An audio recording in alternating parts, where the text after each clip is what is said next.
Oh hell internet, once again I'm going to read a chapter from the book of Master Mo. Last time it was chapter 8, Exalting Worthiness. This one is chapter 11, Exalting Unity. But remember, 9 and 10 were different versions of Exalting Worthiness. When there are 3 versions of each, sometimes in the book of Mo they are similar or almost carbon copies of each other, but sometimes you do see other new ideas and new metaphors in the alternative versions. So if you are interested, I do suggest you check out the full text of the Book of Mo, but I'm going to sort of focus on one version of each of the chapters. So chapter 11 is Exalting Unity. Something else, sorry, before I start, I didn't say last time, is that Mo, like Lao Tzu, is almost, or is certainly possibly, a legendary figure, didn't necessarily exist as a single individual.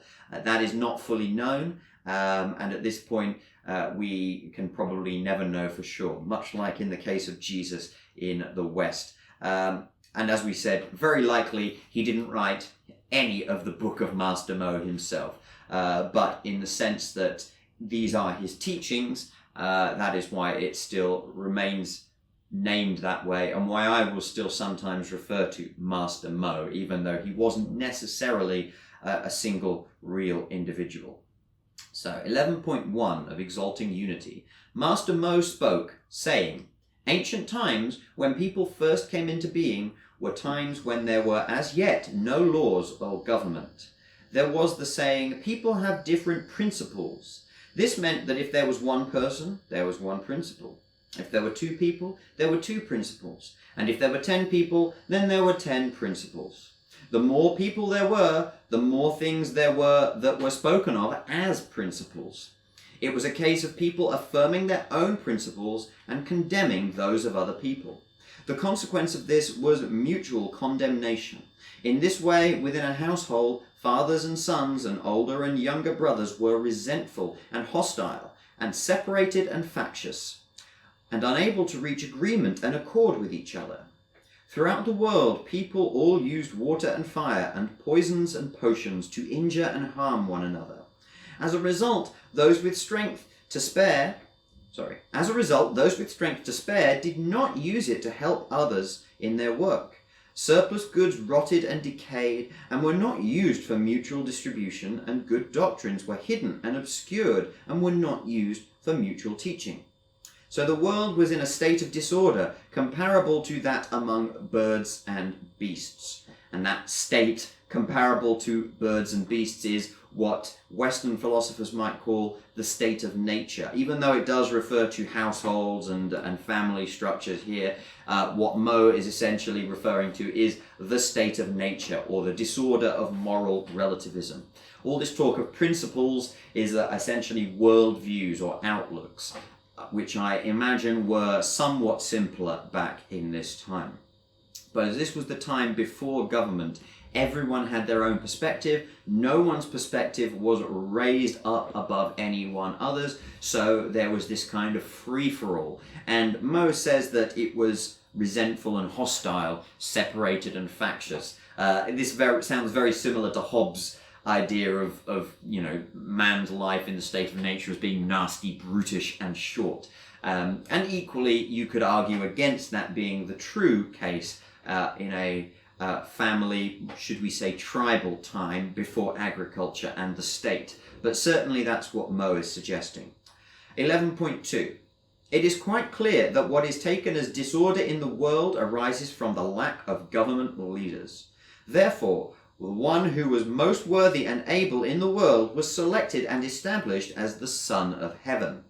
When the Son of Heaven was established, because his strength was not enough alone, there was also a selection of choice and worthy able... When the Son of Heaven was established, because his strength was not enough alone, there was also selection and choice of the worthy and able of the world, who were set up and established as the 3 dukes.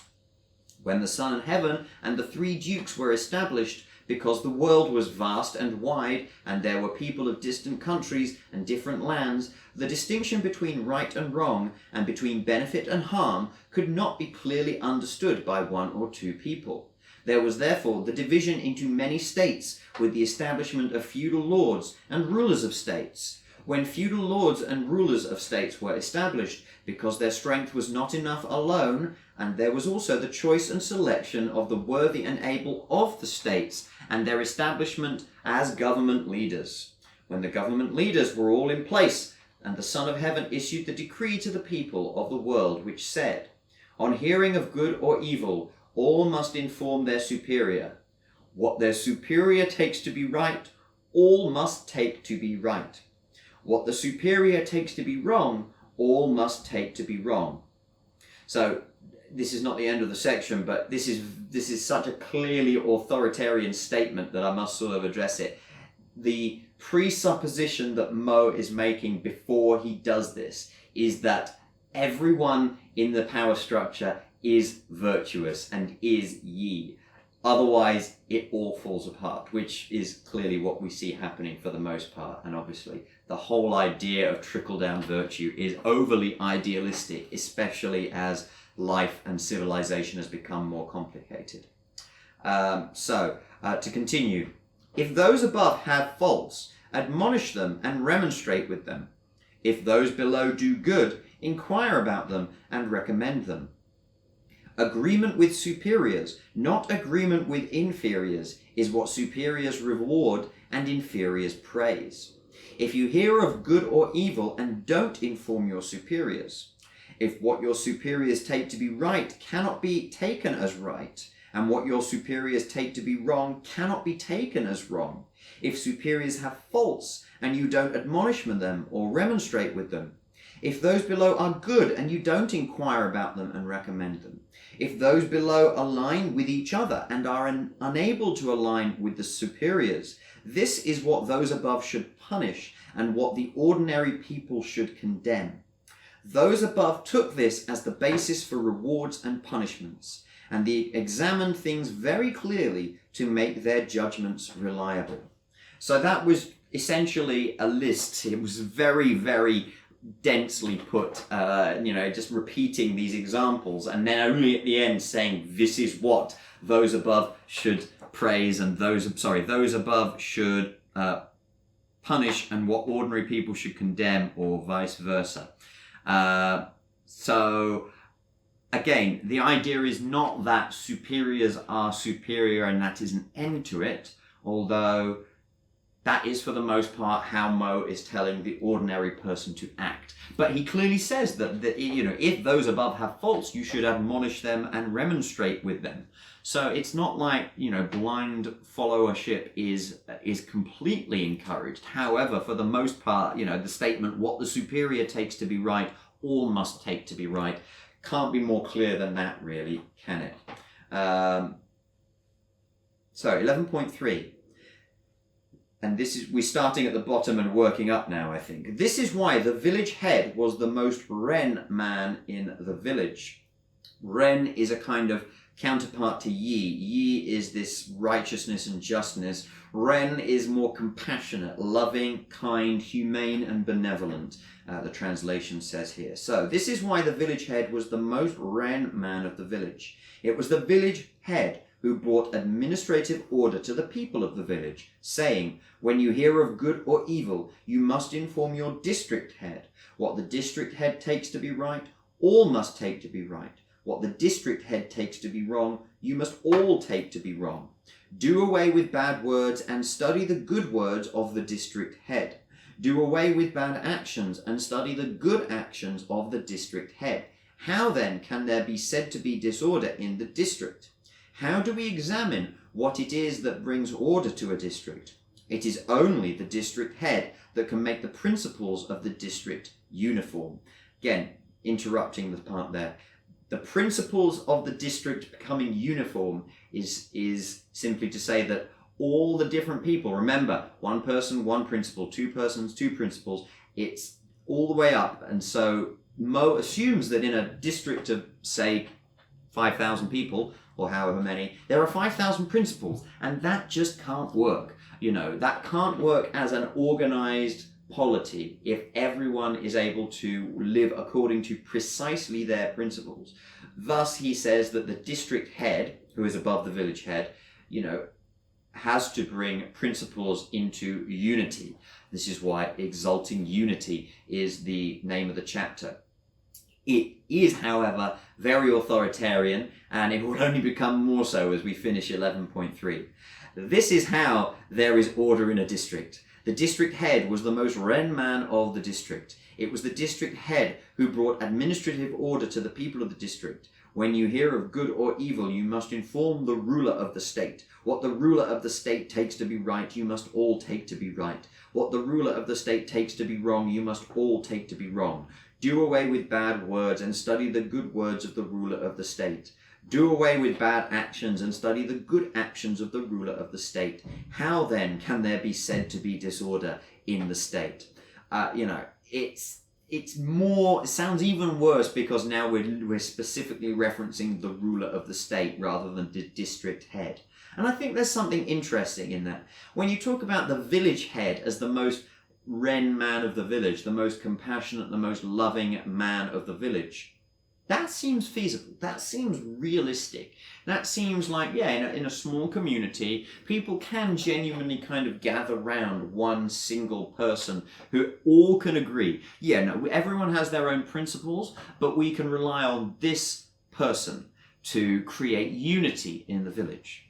It becomes less feasible sounding when you start to talk about a district head, this kind of mid-level bureaucrat sort of figure. How can that person be widely acknowledged around a district to be the most humane person of the village? And it becomes decidedly unfeasible to think about the ruler of the state as being always seen as the most kind and benevolent, humane person of the state. Even more so, of course, as I keep saying, in the modern society. But even at that time, I think it must have been difficult for people to see that as sort of always being the case. So 11.4. How do we examine what it is that brings order to a state? It is only the ruler of the state who can make the principles of the state uniform. There we go again. This is how you make order in the state. The ruler of the state was the most ren man of the state. It was the ruler of the state who brought administrative order to the people, saying, when I hear of good or evil, I must inform the Son of Heaven. What the Son of Heaven takes to be right, you must all take to be right. What the Son of Heaven takes to be wrong, you must all take to be wrong. Do away with bad words and study the good words of the Son of Heaven. Do away with bad actions and study the good actions of the Son of Heaven. How then can there be said to be disorder in the world? How do we examine what it is that brings order to the world? It is only the Son of Heaven who can make the principles of the world uniform. This is how there is order in the world. When the people of the world have respect for and uniformity with the Son of Heaven, but do not have respect for the uniformity with heaven, calamity is still not avoided. Nowadays, if heaven's violent storms and heavy rains are continuous and extreme, this is heaven's way of punishing the people for not being in accord with heaven above. This is a bit of a dodge. Clearly, we're putting the Son of Heaven up there. We're putting him in the same kind of relation to the ruler of the states as the relation between the rulers of the states and the rulers of the districts and the villages. We're still saying that this kind of trickle-down virtue comes from the Son of Heaven, but we've got this victim-blaming clause in the end. When the people of the world have respect for and uniformity with the Son of Heaven, but do not have respect for the uniformity with heaven, calamity is still not avoided. In other words, there can still be disasters even if everything else is done according to the way the world is supposed to work. For me, and in the modern world, I think we can clearly see that there is no such thing as heaven. There is never a way to avoid calamity because the world is a complex and chaotic system, and the more complex it becomes, the more chaotic it becomes. But of course, if you are living in a world where the mandate of heaven gives the emperor that kind of divine right, if you will, then you need a way to justify that. Mo does go on to talk about how it is feasible and right that sometimes the mandate of heaven is lost and that the people can rise up against the ruler. But clearly, he is hedging a little bit. He is saying, look, it is possible that the people can be to blame for their bad lot, even though the Son of Heaven can still be great and virtuous and true. Like I say, it's a little bit of victim blaming. It's a dodge, much in the sort of way that Plato dodged around the dilemma of violence, I think. So finally, another short section to finish off. This is the reason why Master Mo said, the ancient sage kings put into effect the 5 punishments, which was how they brought order to their people. They were like the main thread in a skein of silk, or a controlling rope of a fishing net, and they were the means used to bring the ordinary people of the world into line when they did not exalt unity with their superiors. Again,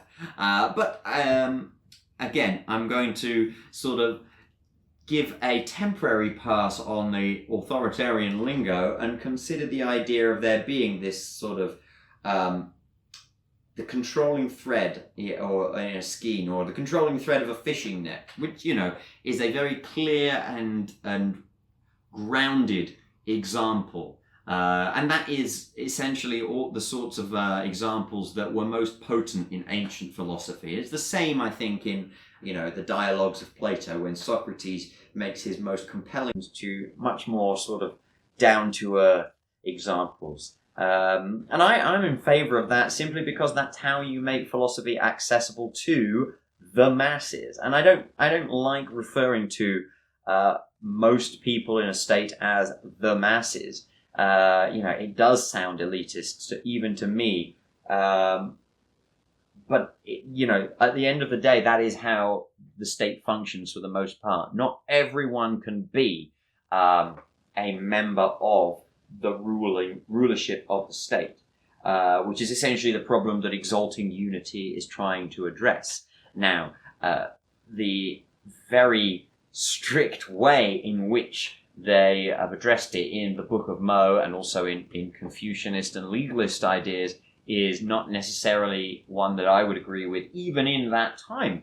I think, and I've said before, you could argue that as a result of the very strict way that Eastern cultures, and particularly Chinese culture, has developed its political structure, has led to a slower overall rate of development at times. Like I've said before, a huge amount of innovation has come out of China, and many things were innovated for the first time in China and then came to the West. But I think, overall, the communitarian spirit and the kind of very family structural spirit of the East has led to, a sort of more sedate rate of progress, which, to be clear, the Chinese are absolutely fine with. And then taking on innovations from other cultures as they see fit, again, that they're absolutely fine with. And you can argue about that if you will, but it's all, I think, helpful in maintaining unity in the state, which is essentially, Mo is saying, how you maintain the state. And I think we can also see a link across to Western philosophy. As I've said before, I'm a fan of Hannah Arendt's model of political authority, which is when she says that it's a tradition, it's a cultural tradition, is the only thing that is able to form the foundation of true political authority. And that's why she was fairly pessimistic about authority in the modern world, although not necessarily pessimistic about the modern world itself. And I think that is, as a result of her perception of the modern mass society being the new sort of state of political order in the world. And her concept of natality, of bringing new ideas into the world, being crucial in that. And so, just to bring it to the modern world, that is, I think, one of the crucial steps I think that we need to use to step away from authoritarian ideas such as those of the Mohists and the early Chinese philosophers, or even the likes of Aristotle and Plato, towards something a little bit less rigidly structured, but nonetheless functional for the political state we find ourselves in. But anyway, I digress at the end there. That is chapter 11 of the book of Master Mo, Exalting Unity. Let me know what you think. Tell me if you've spotted any errors you think in my appraisal. Obviously, again, I'm not a scholar, but if you are one, please let me know how you see my perspective.